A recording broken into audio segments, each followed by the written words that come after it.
help these boys survive. And she's been with the company longer than I have. What, 18 years? Is that right? Yes. So absolutely. I mean, I don't know if it was said, she's an id mom, and I mean, honestly, she has taken care of the company from day one, all the way from greeting guys from their first day, helping guys find their way around town, just super. So, and yeah, I think the obvious thing was like, oh my God, these guys are not going to be able to survive without somebody to pull them together. She took pity on you guys. yes. Now she has 200 poor waifs to take care of. Miss Donna's like the queen of one-liners too. Just like gets right to the heart of the subject. As I was saying, it's my first day at ID. I sort of ditched the suit, and I walked in the door, and she's like, "Where's your suit?" It's like, everybody else is wearing shorts, can't I? All right, come on down. Hi, I'm an artist at the University of North Texas. I deal primarily with video game engines. I love id. I've worked with y'all's engines a lot in my work. And I was just wondering, for an artist who's trying to get into the industry, what are some options or a good path to take? Well, luckily, I haven't had to find a job in a long time, so that's, for me, it was just get my hands on anything that I could to try to play around with it, to create something that I felt like was cool. And, back in the day, things were far less complex. We didn't have to create things with such level of fidelity and realism. But it was kind of it was a challenge to sort of figure out what to do and sort of trog through the problems on it. I mean, we were creating art with drawing things with joysticks and stuff like that on doodle pad programs. There's all types of different strange graphic mode things you'd have to get used to. At the time when I was working with John at Soft Disk, we probably did art on, I don't know, countless different sort of graphics modes and things like that. But I mean, the bottom line is that as an artist, you really just want to get out there, get knee deep into what you're creating, and create it. Just show off what you can do. If you've got access to a program, I'm up here on stage, so if you got access to a program and buy it, some people borrow it, we'll call it that. But whatever you can do to create, some content to show off. As John mentioned, now there is all these schools to get into, some of them very, very good about giving people access to the tools, giving them access to somebody who can sort of show them the ropes, educate them on how to make content for games, it's very different than making content for movies or just making content for your own interest. Just get in there and start creating stuff. Get your website going, put your portfolio up there, and also get involved with other artists, get their feedback, find some talented artists that either at a university or somebody you can start exchanging some emails with, and get some critical feedback on your work, and just go from there. Perfect. All right, come on down. Hi, I asked you a question last night, John, in your keynote. I told you before I asked my question that I'm in computer science, and I'm in computer science because of what you and id have done, and you inspired me to enter that field. My question for you now is, what one person inspired you to be the person you are today as a programmer? So it is kind of weird where I can remember sitting in my grandparents' house with the World Book Encyclopedia open, looking at these old reel-to-reel computers, and just thinking, that's really neat stuff. And, even before, I was excited when the idea of personal computers came out, and I remember going to a Radio Shack to tap away on a TRS-80 computer. I didn't really have someone that was a mentor or an inspiration to me, and I think that's, I was asked that just recently in another context when people were talking about mentors and things like that, and I try to provide as much help as I can to other people, and in many ways, a lot of things like the open sourcing that I do now is a reaction to what I wish that I had when I was younger.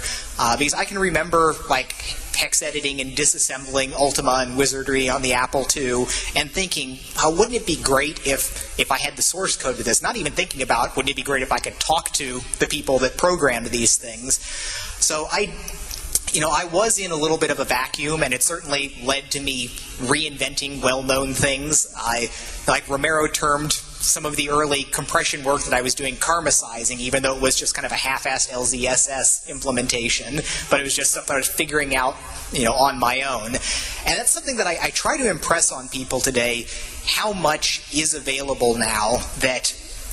And also, when people ask me what I would recommend for someone getting started, it's tough because the world is completely different now. I had 2 reference books that I basically learned for years off of. One 6502 assembly language and like an Apple II technical reference manual. And there were books that I had seen once that I wished I could find, and that was a very, very different world where now you can answer any question you want, you can find it all out. And there are these great communities where you can be in and you can learn from lots of different people.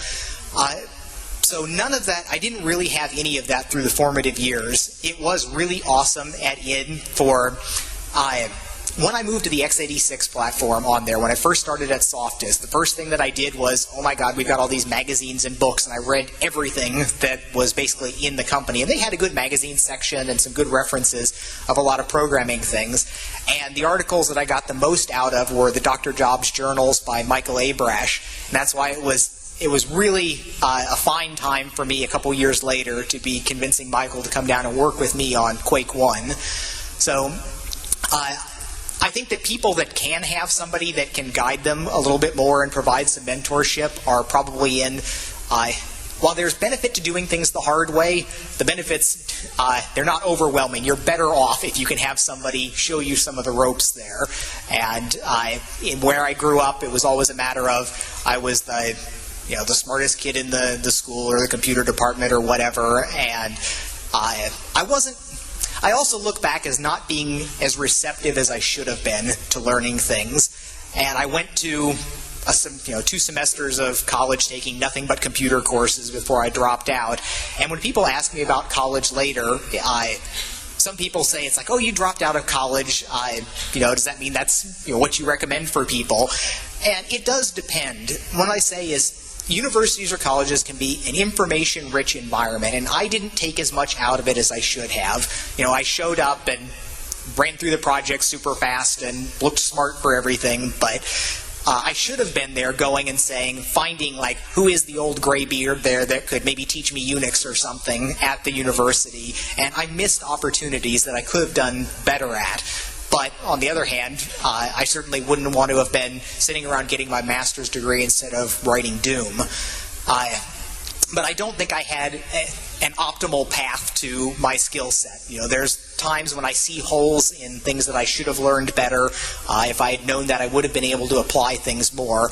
And I've cultivated as much of an openness to learning new things as possible over the years.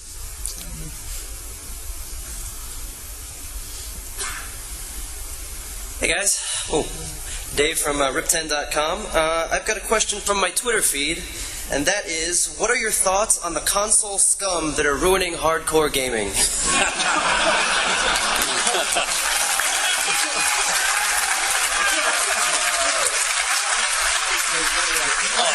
I got that one? Yes. Well, it's better than the PC scum stealing the games. Yes. Really, if you look out at the landscape, and we have systems that are powerful. We have games, like Rage that, John worked very hard in delivering a platform that allows the experience, to be seamless, and that really is the challenge. You can push graphics as hard as you can, you can push things as hard as you can, but if you take these multi-platforms and you succeed in making something great, you've really achieved what you set out for.